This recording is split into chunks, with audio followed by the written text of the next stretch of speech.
É, muito bem. Hoje, né, então, vamos falar sobre a padronização, a acessibilidade e o compartilhamento de dados na, né, internet e, consequentemente, nos cursos, né, que vocês estão aí desenvolvendo. Nós estamos hoje na aula número 13, né? Então, vamos falar sobre padronização, acessibilidade e compartilhamento. Muito bem. Essa questão, né, ela se resume, né, nos dias atuais, a uma palavrinha, né, objetos de aprendizagem. Por que eu vou enfatizar isso? E efetivamente, né, obviamente, quando nós estamos falando, né, de um curso, né, que vai ser desenvolvido no ambiente online e tudo mais, nós temos que seguir uma série de normas, uma série de padrões, etc. Obviamente, né? Mas a maioria dos ambientes virtuais de aprendizagem já possibilitam, no que diz respeito ao processo de interação, todos os recursos, ou melhor, a grande maioria dos recursos, né, de interação humano-computador. Então, ou seja, uma das vantagens de se utilizar, né, um ambiente virtual de aprendizagem, seja ele o Moodle, ou seja ele, por exemplo, aqueles proprietários da Udemy, ou, sei lá, de qualquer Hotmart, etc., qualquer uma, né? Então, já tem ali dentro, né, todo o planejamento de acessibilidade no que diz respeito à interação humano-computador, tá? Então, isso nós não vamos falar aqui, porque isso já está sendo feito, né, até mesmo implicitamente pelos recursos que vocês estão, então, utilizando. Outras questões, né? Por exemplo, a inclusão, né, de pessoas, por exemplo, com deficiência, né? E essa questão, ela é legal, né? Ou seja, quando você distribui, então, por exemplo, você, uma instituição, né, de ensino, né, devidamente regulamentada, etc., ou até mesmo uma empresa que desenvolve cursos, né? Nós temos uma regulamentação, né, que fala que você deve ter todo o trabalho aí para deixar os seus conteúdos, os seus materiais, os seus ambientes, até mesmo os físicos, né, disponíveis, né, para acesso de qualquer pessoa, né, inclusive aquelas com algum tipo de deficiência, né, seja de mobilidade, seja auditiva, seja visual e assim por diante. Muito bem.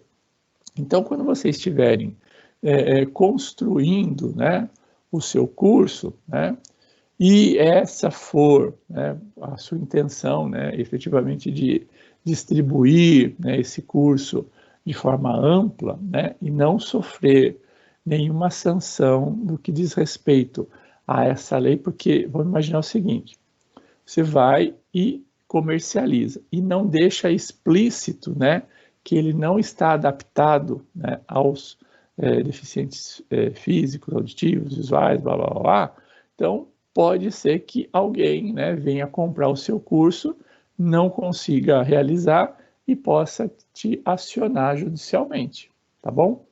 Então, se o seu curso não está preparado, deixe uma mensagem, né, para esse fim, né, deixando claro que pessoas, né, com, por exemplo, deficiência auditiva ou visual, etc., o seu curso não está adequado 100% a essas pessoas. Então, isso vai gerar uma certa tranquilidade, né, pelo menos para a questão administrativa de vocês aí, no que diz respeito ao curso. Se efetivamente é a intenção de vocês ter, né, essa abrangência, aí vocês vão ter que preparar o material de vocês para tanto. E aí, né, basicamente, o que significaria isso, né? Significaria, por exemplo, nos vídeos, colocar legendas, né? Tudo que envolva fala, né? Você tem que colocar as legendas, né? E aí você consegue abarcar aí as pessoas que têm aí algum problema auditivo, e visuais, né? Tudo, né, que diz respeito ao visual, você tem então que efetivamente adequar, né, a possibilidade de aqueles leitores, né, existem leitores de tela, então você tem que adequar o seu conteúdo, então você não pode colocar uma imagem simplesmente. Toda vez que você colocar uma imagem, você tem que colocar, né, a descrição da imagem. Então, quando você insere uma imagem, pode ver que tem lá o nome do arquivo que você vai inserir e uma descrição, certo?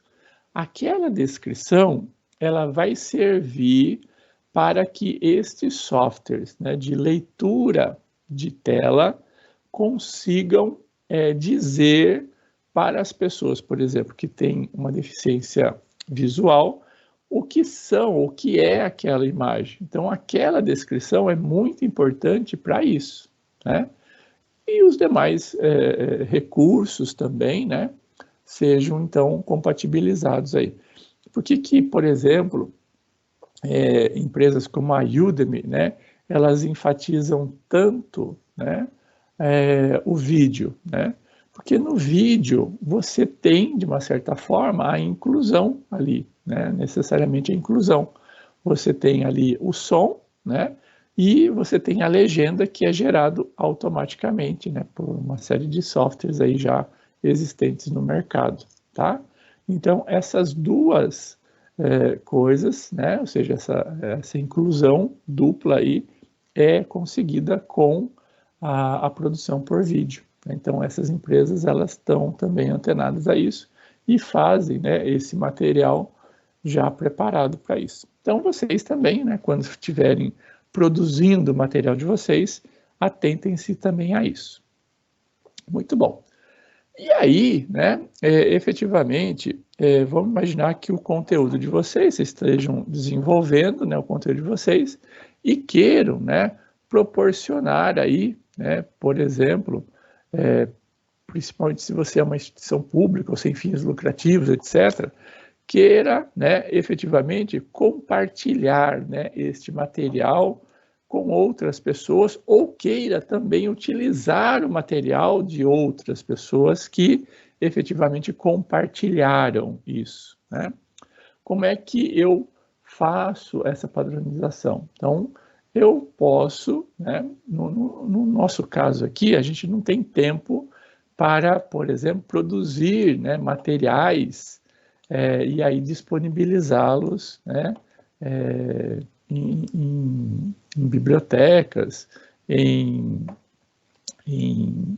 repositórios, né, que existem aí pelo mundo todo. Então, a gente não vai fazer esse processo de distribuição. O que a gente vai fazer é a utilização de produtos já existentes. E esses produtos, né, que são, então, distribuídos, eles são distribuídos na forma de objetos de aprendizagem. Então, objetos de aprendizagem são conteúdos, né, basicamente, que são desenvolvidos, né, por uma pessoa, uma equipe, né, eles ficam, né, vamos falar assim, com os conceitos muito bem delimitados, né? Então, você vai ter, por exemplo, um vídeo que explica tal fenômeno, né? Então, é um conceito fechado. Então, aquele vídeo, ele pode ser entendido como um objeto de aprendizagem. Ele tem ali uma animação, né? Que explica, por exemplo, o ciclo, né, da água, né? Por exemplo, né, a chuva, ela cai, vai para o rio vai para o oceano lá faz evaporação, forma as nuvens, volta e assim por diante. Então, esse ciclo, né, das águas ali, ele poderia ter uma animação que explicasse isso. Então, isso, né, de uma forma contida, com apenas essa finalidade, a explicação do ciclo das águas, é também considerado um objeto de aprendizagem. E tantos outros, né? Um texto, né? um texto pode também ser considerado um objeto de aprendizagem. Uma imagem pode também ser considerado, né, um objeto de aprendizagem. Então, vejam, os recursos são os mais variados possíveis, desde que você tenha delimitado, ou muito bem delimitado, a que ele se destina, né, e efetivamente qual é vamos falar assim, o conceito que está por trás e o que ele pode se ligar, né? Então, por exemplo, é um conceito da área de matemática. Dentro de matemática, por exemplo, ele está dentro de uma sub-área de funções. Dentro de funções, ele está, por exemplo, na sub-área de funções de segundo grau. Então, ele pode se ligar, por exemplo, a funções de primeiro grau, funções de terceiro grau, né? Então, ele tem uma relação entre outros objetos, tá? Então, é mais ou menos essa a forma como está, ou ele deve se ter essa relação, tá? Mas vamos entrar a fundo nesse tema, porque efetivamente vocês podem vir, então, a utilizar aí no curso de vocês. Não é obrigatório, obviamente, né? É apenas mais uma forma, né, de vocês não só utilizarem, mas também, eventualmente, aí no futuro, quem sabe distribuir também. Por quê? Existem, né, repositórios que são gratuitos, né? Ou seja, você não paga nada para utilizar. E existem outros repositórios que são pagos, né? Então, você pode, né, eventualmente, fazer o desenvolvimento de um objeto de aprendizagem, colocar nesse repositório que exige ali um pagamento para sua utilização e conseguir aí royalties, né, vamos falar assim, pela distribuição desse objeto específico. Tem muita gente vivendo disso, né, ou seja, ganhando dinheiro, né, produzindo objetos de aprendizagem, só que daí, né, se você vai cobrar, aí a qualidade, né, a acessibilidade, uma série de requisitos devem então ser muito bem desenvolvidos, né, a qualidade ali é tudo, né, no processo, tá bom? Então, apenas para vocês entenderem também, então, essas duas formas, a utilização e também a distribuição. Então, vamos entrar agora, né, no tema específico, vamos ver o que a literatura nos diz, né, sobre o que são objetos de aprendizagem, e aí nós vamos ver alguns tipos e efetivamente vamos ver aonde nós podemos encontrar esses objetos de aprendizagem, tá? Então, uma primeira definição, né, seria essa dada pelo I3E. I3E é uma instituição mundial na área de engenharia elétrica, né? Eles que basicamente determinam uma grande quantidade de padrões da empresa, né, da indústria, e lá dentro deles eles têm um ramo, né, chamado de Comitê de Padronização de Tecnologias de Aprendizagem, né? Então, Learning Technology Standardization Committee, né? Então, é o LTSC, tá?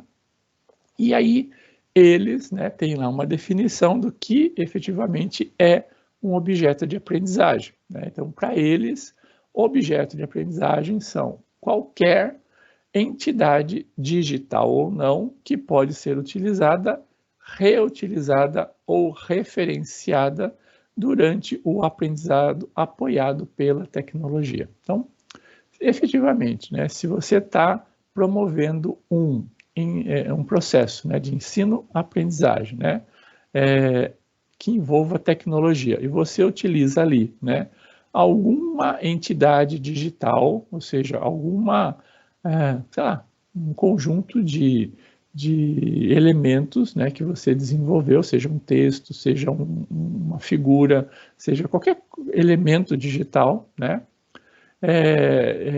e às vezes, né, também não digital, né, se você está também desenvolvendo alguma técnica e grava um vídeo, né, o vídeo ele se torna digital, mas ele efetivamente grava elementos não digitais, né? Então, as pessoas, né, o processo em si que você está gravando não é digital, né? Então, por isso que eu tenho que envolver tanto digital quanto não digital. O final, efetivamente, a distribuição pode ser por meio digital, né? Então, a gente tem aí, basicamente, um objeto de aprendizagem, né? Então, ou seja, se a gente olhar, né, para essa frase, a gente pode entender que isso mostra que pode ser qualquer coisa, né? Qualquer coisa que você efetivamente desenvolver, utilizar, etc., pode ser considerado um objeto de aprendizagem, tá bom? Então, essa é a definição do I3E. Vamos para uma outra definição. Qualquer entidade digital que pode ser usada, reusada ou referenciada durante um processo de aprendizagem suportado pela tecnologia, né? Então, está aí o Willy, né, falando também disso. E é muito semelhante ao anterior, né? Por isso vamos passar rapidamente.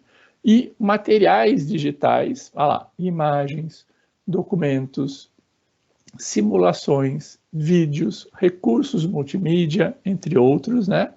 Que apoiam o processo de ensino-aprendizagem e têm um objetivo educacional bem definido. Eu gosto muito dessa definição do Nunes, né? Porque ela efetivamente ela faz essa limitação e ela mostra que efetivamente você tem que ter aí um objetivo educacional muito bem definido, né?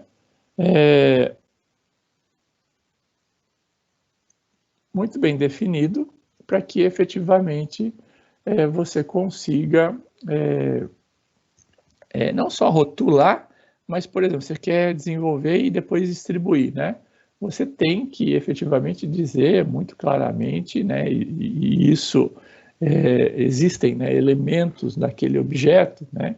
Que a gente chama de os metadados, né?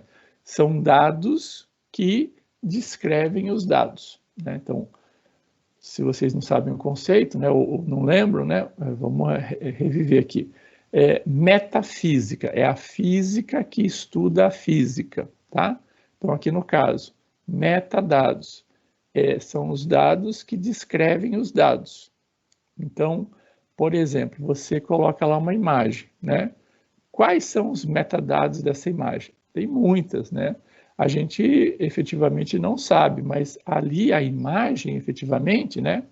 Ela tem um cabeçalho, né? Que a gente não consegue ver, né? Porque isso tudo está uma definição ali por trás. Mas no cabeçalho de uma imagem, eu tenho ali toda a data de criação dessa imagem, eu tenho quem efetivamente criou, em que máquina que foi criado. Então, tem uma série de definições ali que a gente pode dizer que seriam as meta-informações, ou seja, dados que efetivamente envolvem os dados, tá joia? Então, fiquem muito atentos a isso, né? Porque até mesmo, né, você pegar uma... não sei se vocês já viram, né? Quando, por exemplo, você tem aí alguma ação judicial, por exemplo, envolvendo ou um vídeo ou um áudio, né? E aí você passa esse áudio, né, por exemplo, para que um perito, né, avalie se ele teve alguma modificação, alguma coisa assim. Por quê? Né? Primeiro que ali dentro, né, desse áudio tem muita informação, né, principalmente de quando foi criado, como que foi isso lá. E efetivamente, né, quando você analisa, né, efetivamente as informações que estão ali, que na verdade são uma sequência de bits, né, nada mais do que isso. Quando você analisa efetivamente aquela informação especificamente, né, você vai ver que se ela sofreu alguma alteração, né, recortaram de um lugar, colaram ali, etc., ela vai ter, então, vamos falar assim, esse band-aid digital ali, né? Então, vai ficar muito explícita. Dificilmente, até mesmo um perito, né, não conseguiria modificar de tal forma que outro perito não conseguisse pegar essa alteração, essa variação, né, que efetivamente existe, né? Porque a gente está gravando, geralmente a gente pega 2 áudios, né, gravados em 2 dispositivos, e a forma como isso acontece é diferente, então a gente consegue identificar essas variações, tá joia? Então essa é a primeira informação aí que eu gostaria de passar para vocês, interessante, né? Que cuidado com os recursos, né, que vocês utilizam, porque eles efetivamente detêm, né, uma série de outras informações ali, tá? Muito bem. Vamos, então, caminhar aqui um pouco mais, né, à frente. Existe, né, muitos autores, eu já vi isso, né, que fazem uma metáfora, ou seja, tentam, né, utilizar um conceito para explicar outro, né, ou seja, uma história para explicar outro, e, assim, e esse conceito, essa história, é um pouco mais simples, né, do que efetivamente aquela que você está querendo explicar. Então, por exemplo, acho que todo mundo aqui já viu, já trabalhou, já trabalhou não, né? Já brincou com este brinquedinho aqui chamado Lego, né? Todo mundo já trabalhou com isso? Todo mundo conhece o Lego, pessoal? Sim, professor. Sim, né? Então, o Lego, né? A gente tem muitos autores que efetivamente o caracterizam como sendo um objeto de aprendizagem. Então, cada pecinha dessa daí poderia ser entendida, né, como um objeto de aprendizagem. Então, por exemplo, se uma dessa pecinha é uma foto, né, a outra pecinha é um vídeo, a outra pecinha é um texto, né, você junta todas essas três pecinhas e forma, por exemplo, uma unidade de aprendizagem, tá? E assim você vai montando e forma o curso aí, né? Então, né, eles são, por que eles fazem, né, essa analogia? Porque são pequenos objetos, a gente consegue combinar, né, para criar outros objetos, com certeza, né? A gente pode, então, reutilizar esses objetos.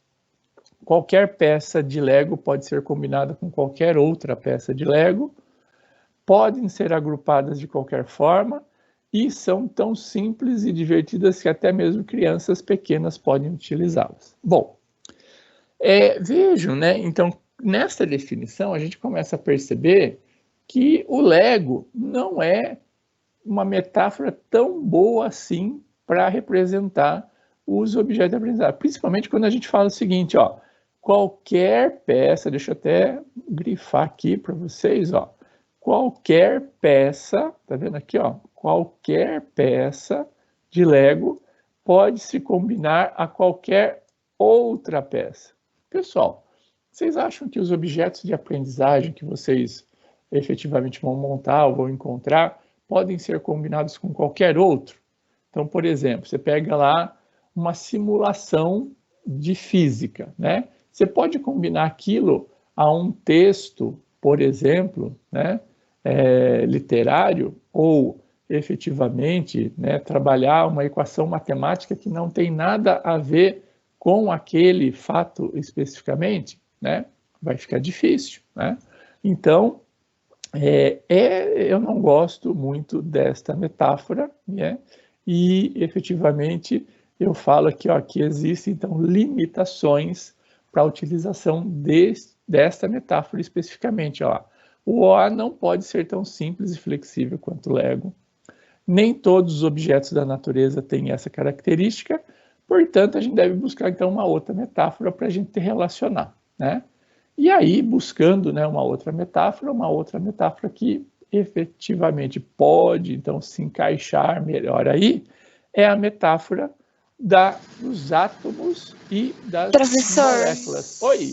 Com licença, só avisar a Luciana que a câmera dela tá aberta. Ah, sim, sim.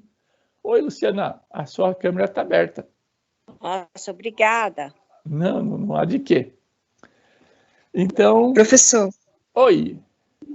Se me permite, só uma complementação com relação ao Lego. Pois não, pois não. Esse conceito do Lego, ele é muito utilizado principalmente nos conceitos de robótica. Sim. Né? O Lego não é a peça principal para a criação dos robôs, porém, na maioria dos campeonatos, ele está presente. Por que eu digo isso? Porque quando eu trabalhei em escola, eu também participei dos campeonatos de robótica, que inclusive hoje o nosso maior representante é o SESI São Paulo. Sim. Então, a peça Lego, ela é muito importante, para não dizer primordial, para o encaixe. Entendeu? Só uma complementação com relação ao Lego. Legal, obrigado. Com certeza, né?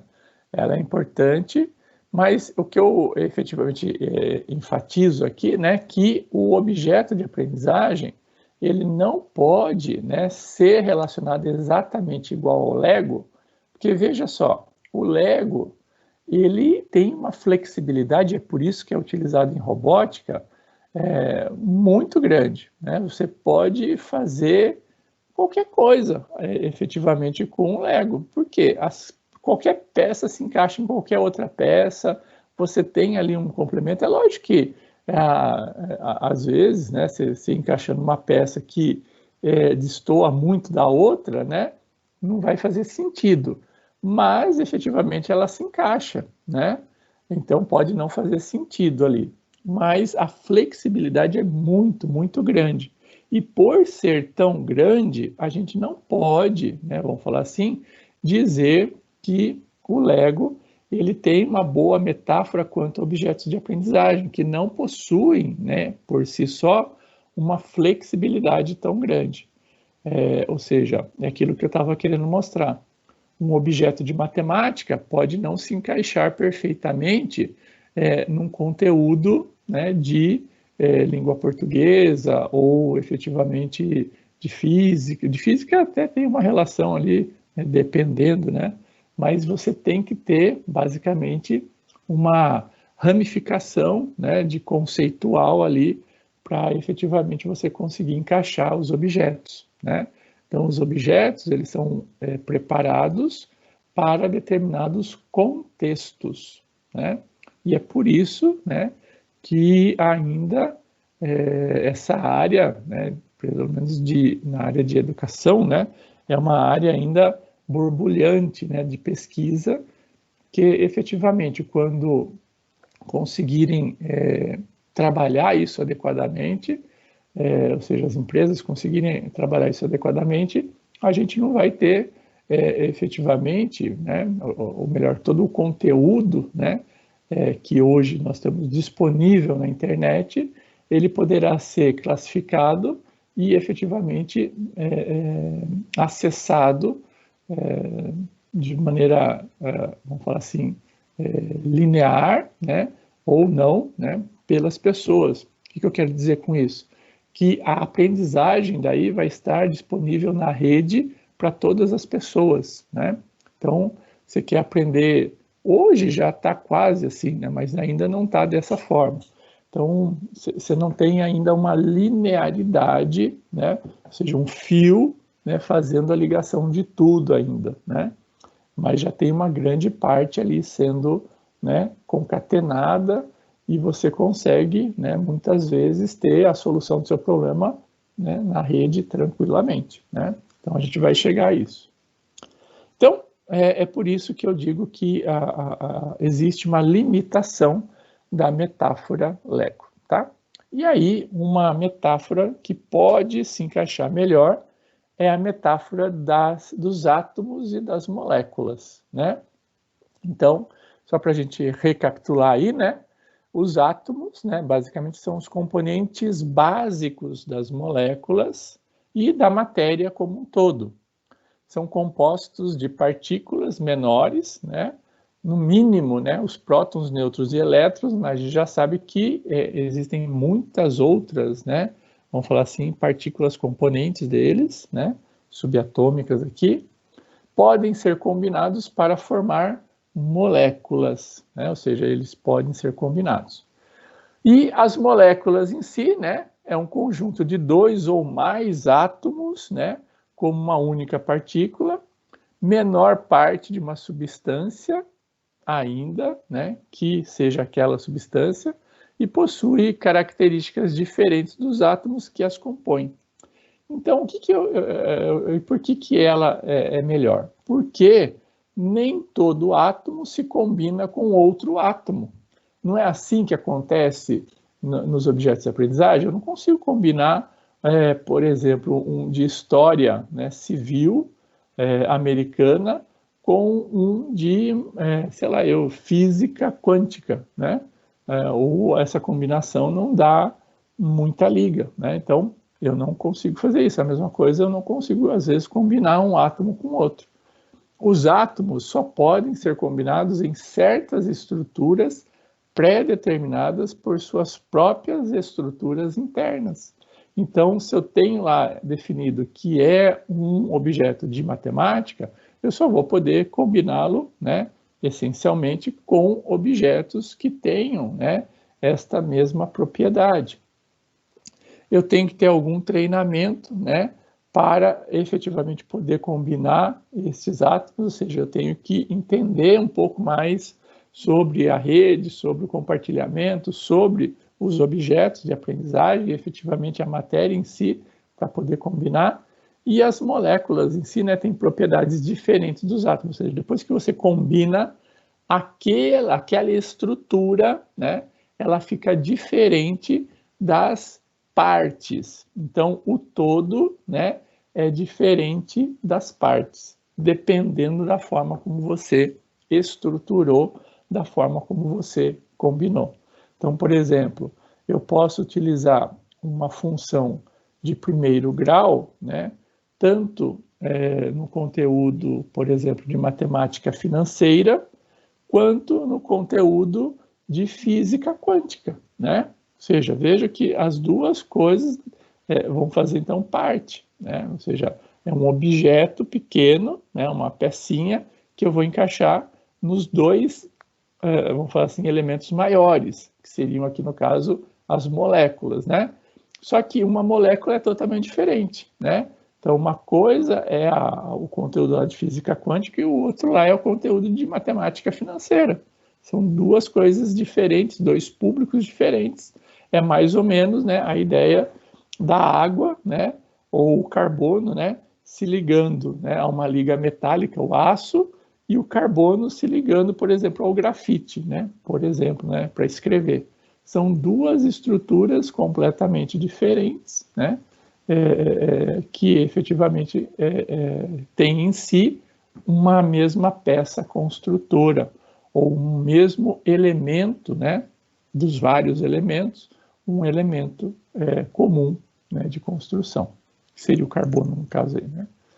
Entenderam a ideia aqui? Então, por isso que eu acho, né, que essa metáfora, né, é um pouquinho mais apropriada, né? Tem suas limitações? Tem, mas não tem tantas limitações quanto a do Lego, né? E a criação de objetos de aprendizagem depende de conhecimentos, né? Assim como a combinação de moléculas. Muito bem. Até aqui, pessoal, tudo bem? Tá tranquilo? Sim, professor. Muito obrigado, Anne, pelo retorno. Os objetos, então, de aprendizagem, por que a gente deve utilizá-los ou, efetivamente, se eu vou desenvolvê-los, né, porque eu também devo desenvolvê-los? Primeiro, né, na parte de desenvolvimento, se eu sou uma empresa, né, efetivamente, que eu estou construindo aí um portfólio, né, de curso, etc., se eu me atento a construir dessa forma estruturada, documentando, né, fazendo ali ele ter uma identidade especificamente, né, eu vou reduzir o tempo. No primeiro momento, eu vou até aumentar o tempo, né? Mas depois, né, se efetivamente esse objeto ele puder ser utilizado em outros lugares, em outras estruturas, né, a gente vai ver que efetivamente ele vai impactar, né, numa redução do tempo total de desenvolvimento de outros produtos, né, por essa reutilização. Consequentemente, a reutilização permite que efetivamente os custos, né, sejam reduzidos. construir um objeto de aprendizagem, principalmente uma animação, é muito custoso, tá? Então, tem empresas que fazem isso para você e é, assim, uma fortuna, dependendo do objeto, dependendo do que você vai construir, é uma fortuna, tá? É muito caro. Então, uma maneira seria, então, reduzir os custos, né, total do processo. A distribuição facilita, né, tem o objetivo aí de facilitar a distribuição e o compartilhamento desses objetos e melhora a adaptação de cursos e currículos, né, se efetivamente você está preparado, né, a essas ligações. E no que diz respeito à utilização, então você vai consumir, por exemplo, de, sei lá, bancos, né, de objetos aí prontos, né? Então, por serem pequenos, encorajam o aprendiz a utilizá-los, ou aprendiz, ou qualquer pessoa, né? Facilitam, né, o gerenciamento da aprendizagem, flexibilizam o planejamento de cursos e melhoram o aproveitamento do tempo. Então, existem muitas razões aí para nós utilizarmos, né? Então, os objetos de aprendizagem, eles podem ser divididos em 4 grandes grupos, tá? É lógico que cada teórico, cada autor, né, vai dividir isso numa determinada linha, num determinado conjunto de processos, né? Mas, pelo que eu percebo nesses anos aí de trabalhando com isso, essa é uma das divisões mais aceitas, né? Que os receptivos, né? Basicamente, eu tenho ali, né, os vídeos, né, sendo os representantes primordiais nessa categoria, né, de objetos de aprendizagens. Eu tenho os diretivos, que efetivamente estão ali os exercícios práticos, a descoberta guiada, né, animação, jogos, etc., e os exploratórios, que são basicamente aí as simulações, né? Então, eu tenho basicamente essas 4 grandes classes de objetos de aprendizagem. Muito bem. No Brasil, nós temos duas, tem muitas, tá? Hoje, né, está sendo uma tendência, todas as, vamos falar assim, grandes escolas, universidades, etc., geralmente elas têm os seus objetos, né, o seu banco, vamos falar assim, o seu repositório, né, seja gratuito ou individual, de objetos de aprendizagem, tá? Então, se vocês depois buscarem na internet, vocês vão ver que existe assim, uma gama muito grande, principalmente de instituições de ensino, né, que disponibilizam isso, às vezes gratuitamente, às vezes só para a sua comunidade, de objetos de aprendizagem. Existem 2 bancos grandes, né, aqui no Brasil.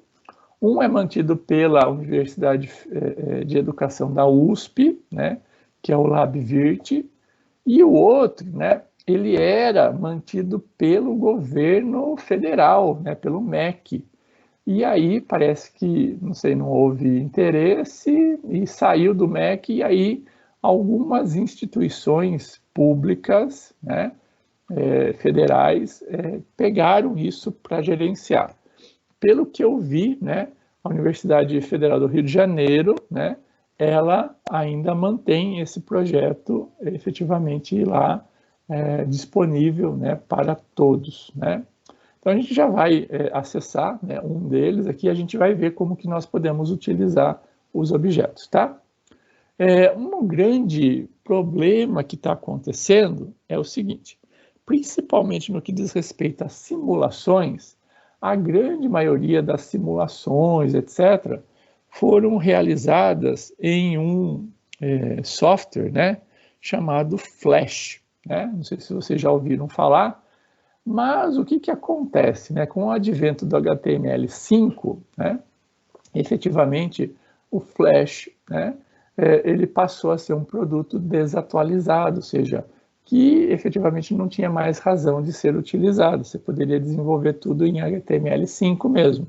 Então, o que aconteceu? A grande maioria dos leitores, né, de web, né, os browsers, né, de internet, eles, né, no ano passado, por exemplo, já divulgavam lá aquela mensagem que eles não seriam mais compatíveis com objetos do tipo Flash, né? E hoje, né, se você tentar abrir um objeto, você não vai conseguir, porque os browsers atuais não são mais compatíveis. E aí você vai ter que escolher um outro objeto de aprendizagem, porque o que acontece? Se você inserir esse objeto, você pode até abrir, colocar lá, colocar todo o ferramental, né, habilitar o seu browser para isso, eles podem ser habilitados para isso. Mas o que acontece? Quando você coloca no seu curso, a pessoa que vai verificar isso vai ter também que estar. Então, é um retrabalho, é uma coisa que não vale a pena mais utilizar. Então, objetos em Flash, né, eu aconselho vocês a não utilizarem, né? Pelo menos é uma pena que uma grande parte dos objetos hoje que ainda existem, né, são em Flash. Infelizmente, né, a gente vai ter que deixar de lado.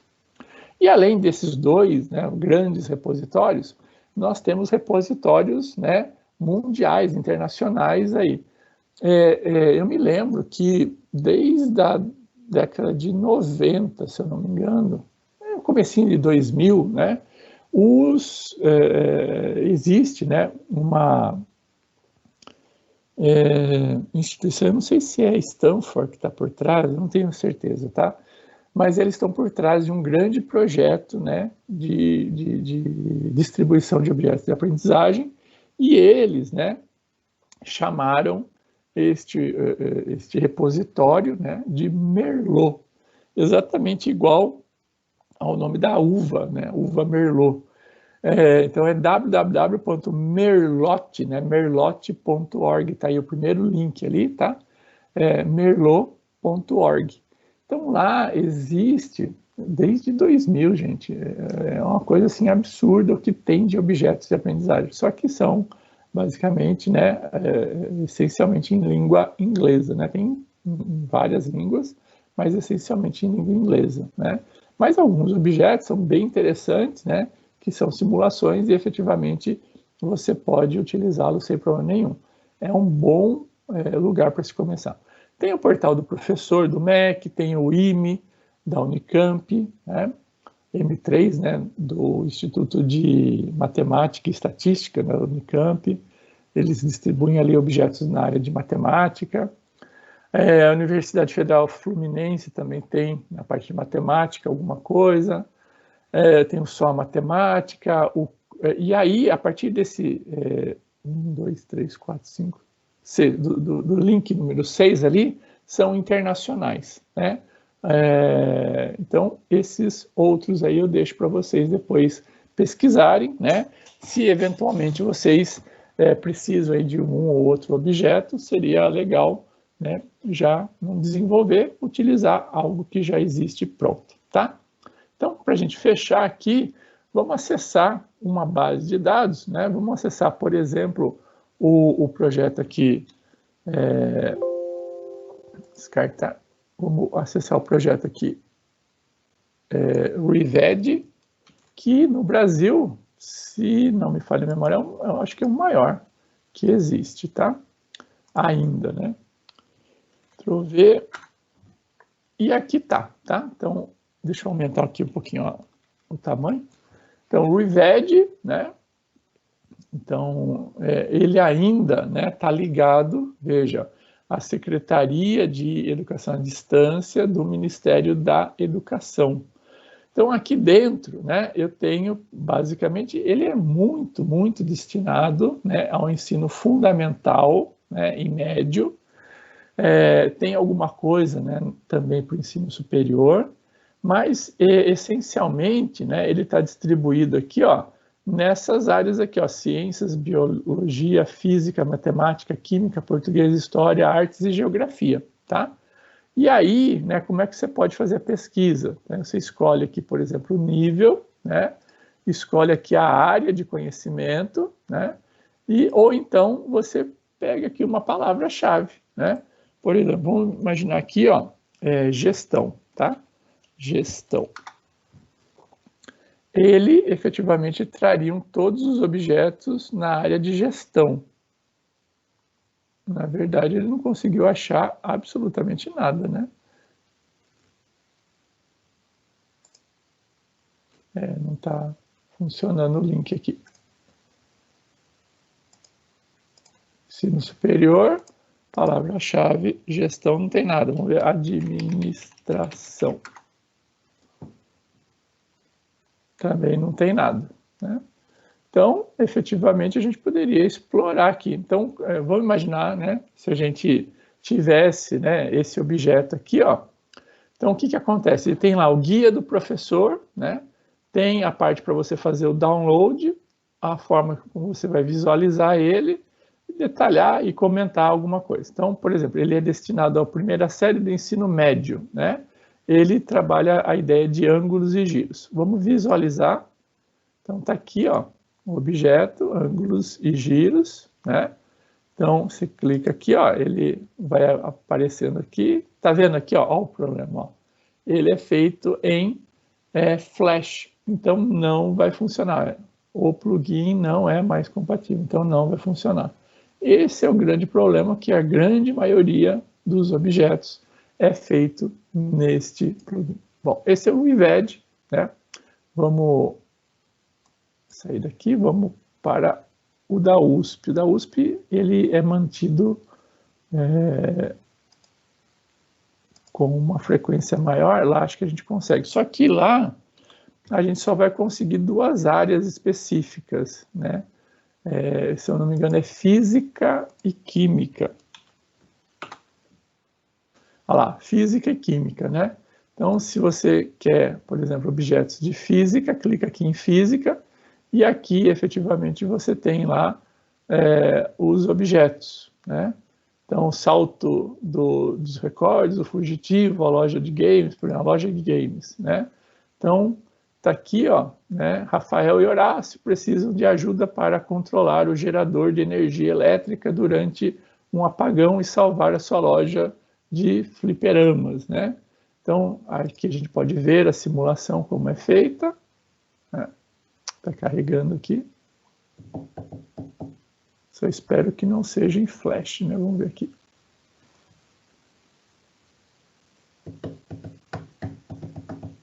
Está demorando.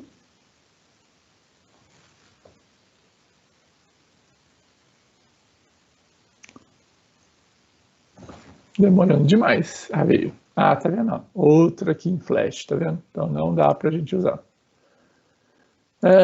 Que mais? Aparelhos elétricos, vamos ver aqui, ó.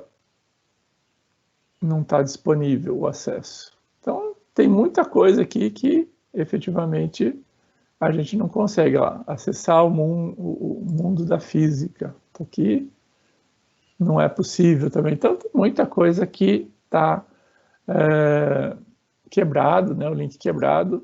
Mas se a gente vai, por exemplo, para os internacionais, ali tem pelo menos um pouquinho mais de gestão, né? Então vamos pegar lá o Merlot, né? O Merlot é o mais conhecido aqui, né? Mais mundialmente conhecido, né? Vamos falar assim. Lá deve ter um pouquinho mais de gestão lá. Então aqui, ó, então Smart Screen, né? A gente pode então utilizar, por exemplo, aqui, né? Uma palavra-chave. Management, por exemplo. Então aqui, ó, tudo que tem a respeito de gerenciamento, né? Por exemplo, aqui a palavra-chave. E aí, né, o que existe, etc. Tem aqui a que se destina. Então, se você quiser, ó, go to material, né? Você clica aqui, aí fala que ele vai para um outro site, que não está no Merlot. Então, ele congrega aqui informações do mundo todo, né? Então, aqui, ó, então tem aqui várias coisas de gerenciamento, ó, princípios de gerenciamento. Aí você clica aqui, e aí tem aqui, ó, a definição. Olha lá, olha só que interessante aquilo que eu falei, olha lá. Qual é o objetivo de aprendizagem? Está aqui, ó, bem explícito, né? Como que efetivamente pode ser utilizado, overview, o escopo teórico, né? Aí vai, né? Mostra aqui e assim por diante. Aí tem uma outra aqui, ó, né? Outra função, e aí vai, tá vendo? Você tem aqui vários objetos, né? Dentro deste objeto. Então, várias partinhas que você poderia utilizar, né? Por exemplo, aí. Aí você pode também, né? Utilizar a tecnologia para, por exemplo, o seu curso especificamente, né? Então, aqui agora ele traduziu já tudo, olha só, ele já está preparado, né, para as traduções automáticas, menos as imagens, né, efetivamente, mas você já tem aqui, ó, todo o seu objeto preparado, né, para a língua portuguesa, né? Então está aqui, né, os pontos-chave, os termos-chave, a visão geral agora em português, a natureza, né, do trabalho gerencial, e aqui efetivamente a explicação, as funções básicas, e termina basicamente aqui. Aqui, cumprindo a função de organização, começa um novo, né, e aí vai, basicamente assim. Então esse daqui, por exemplo, é um objeto de aprendizagem, né, no formato de texto, tá? E aí, então, é só explorar e depois utilizar, né, se efetivamente vocês assim o desejarem. Não se esqueçam, né, se vocês utilizarem um objeto de aprendizagem, né, vocês devem, então, citar a fonte, né, e efetivamente verificar. Aqui, então, ó, tem a política de privacidade, vocês dão uma lidinha nela e ver se efetivamente vocês podem utilizar para, por exemplo, ganhar dinheiro, né? Então, aqui na política de privacidade vai estar informando tudo que pode, o que não pode, e assim por diante, tá? Muito bem. E até mesmo no material aqui, às vezes eu tenho a informação se efetivamente eu posso ou não utilizar, né? Então aqui efetivamente não está dizendo, né? Então aqui só está falando que é um excelente material, ele foi criado em 2014 e foi modificado agora, ó, em janeiro de 2021. E aqui, ó, o tipo de material, ó lá, é um Open Access, tá vendo? Então é um acesso livre, só tem que realmente citar a fonte, mas o acesso é livre, tá joia? Por exemplo, esse outro material aqui, ó, você tem que fazer, né, o login, vamos falar assim, né? Você tem que possivelmente criar uma conta, etc. E para acessá-lo você tem que estar logado, vamos falar assim, né? Fazer a associação ali, né? Tá bom? Muito bem. Deixa eu ver aqui, vamos voltar lá para o nosso PPT. Então tem aqui várias opções, depois vocês explorem com mais calma. E é isso daí. Chegamos à nossa parte prática de hoje. E hoje, né, como a gente já tinha falado, a partir, né, de hoje, nós vamos ter aí as dúvidas, né? Então, tentar tirar as dúvidas dos trabalhos de vocês, que eventualmente vocês estão enfrentando aí ao longo do processo. E antes de partirmos, né, para as dúvidas, existe alguma dúvida no que diz respeito aos objetos de aprendizagem? Ficou claro? Né? Para mim, tudo bem, professor. Obrigado, Anne. Obrigado. Aproveitando, Anne, você tem alguma dúvida? Então, professor, nós mudamos o curso que vai ser apresentado, porque para ter mais, assim, propriedade no assunto, né? Ótimo, muito bom. Então, como eu e a Natasha tem conhecimento de música, assim, a Natasha acho que toca violão e eu faço aula de órgão. Oi, que legal! Temos artistas aqui presentes, que legal! Então, a gente vai dar bem simples, assim, introdução básica à música. Posso fazer o curso? Pode. Oba! Legal, bacana. Só que o nome que a gente passou para o professor por e-mail não tem nada a ver agora com o que a gente vai falar. Certo. Então, precisava mudar. Certo. Então, vamos ver já como que a gente pode mudar isso, tá? Então, essa seria uma dúvida interessante. Então, deixa eu abrir aqui, vou abrir o AVA aqui, cursos, pronto. Eu abri aqui o curso, né? Por exemplo, aquele site que eu tenho aqui, tá? Então, essencialmente, você tem que ir lá então tem que ser o administrador do site, tá? Então, você clica lá em administração do site, espera um pouquinho, né? E aí aqui, ó, então as opções estão aqui, ó. Então tem aqui administração do site, usuário, curso, nota, plugin, aparência, servidor, relatório e desenvolvimento, tá? Eu não sei ao certo aonde está isso, mas a gente vai achar aqui juntos, tá? Então aqui dentro de administração do site, tá? Então aqui, ó, informações do site, né? Esse pode ser um local. Parametrização de local, não pode não ser isso. Página principal aqui, ó. Configuração, por exemplo, da página principal. Vamos ver se tem alguma coisa aqui. Então você tem que ir explorando, né? Não pode ter medo, né? Então aqui, ó, tá vendo aqui? Aqui tá nome completo do site. Possivelmente o nome completo de vocês lá tá um outro nome, né? Então, é aqui que você pode mudar, tá? Para daí sair. Tá vendo aqui em cima, ó, ambientes virtuais de aprendizagem?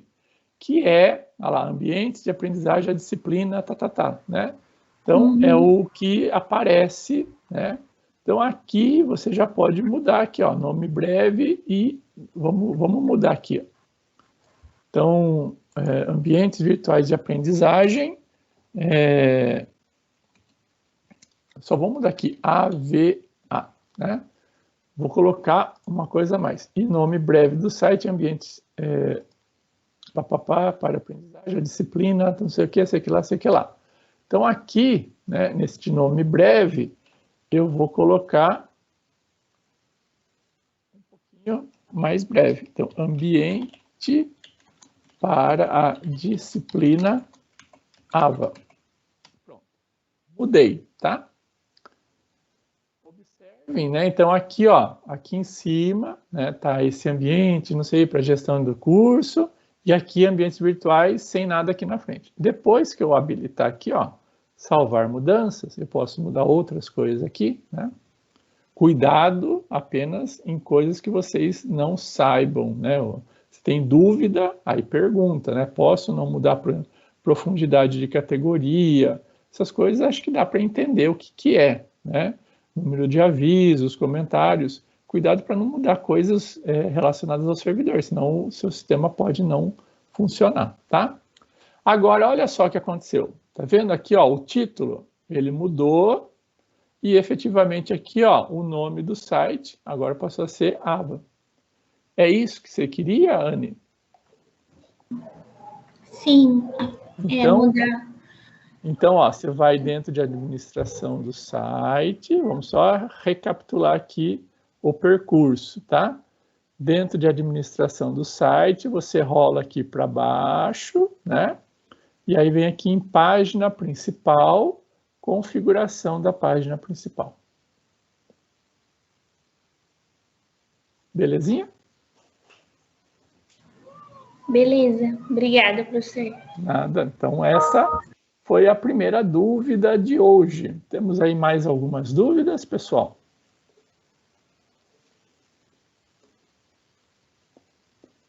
Vejam que eu não sei, assim, tudo de mudo, né? A gente vai tendo uma noção geral e a gente procura, né, na medida do possível aqui, usando a lógica, né, entendendo, né, todo o processo, a gente usa a lógica e vamos tentando encontrar aqui, né, aonde nós podemos fazer determinadas alterações. Assim também com vocês estão aqui para aprender, né? Eu só recomendo, por exemplo, ó, se forem aqui no servidor, né, cuidado, né, porque aqui são configurações sensíveis do servidor, né, de como ele funciona, como que ele distribui o material, né, como que ele trabalha com os recursos. Então, toma só cuidado, por exemplo, nesta aba aqui. Nas demais, né, qualquer alteração que vocês venham a fazer, a gente pode depois grava bem como estava, faz a alteração, vê como fica, né? E aí, se não der certo, você volta lá e muda novamente, entendeu? Então é assim que a gente vai conhecendo, explorando. A gente também pode, aqui no YouTube, né? Deixa eu mostrar aqui para vocês. Tem Moodle Livre, né? Tem um canal no YouTube chamado Moodle Livre, né? Não é aqui não, o canal do YouTube. Ah, não, eu tenho que entrar então no YouTube. Eu entro lá, YouTube, né? E aí, por exemplo, eu coloco aqui, pesquisar canal Moodle Livre. Aqui, ó. É do Marcelo Claro, tá vendo aqui, ó? Você clica aqui, e aí, então, você tem aqui uma série, né, de vídeos falando. E aí, o que você faz? Você procura dentro deste, né, por exemplo, aqui, algum tema. Então, por exemplo, você quer saber como mudar o tema. Então, você quer alguma coisa relacionada a tema, né? Então, você vem aqui, ó, customização do Moodle de tema para cada curso é possível, né? Como instalar um novo plugin de tema. E aí ele tem vários e vários, né, vídeos, às vezes, sobre um determinado assunto, tá? Então, essa é a primeira dica. A outra, né, se vocês gostarem de ler, aí vocês entram lá no Moodle.org.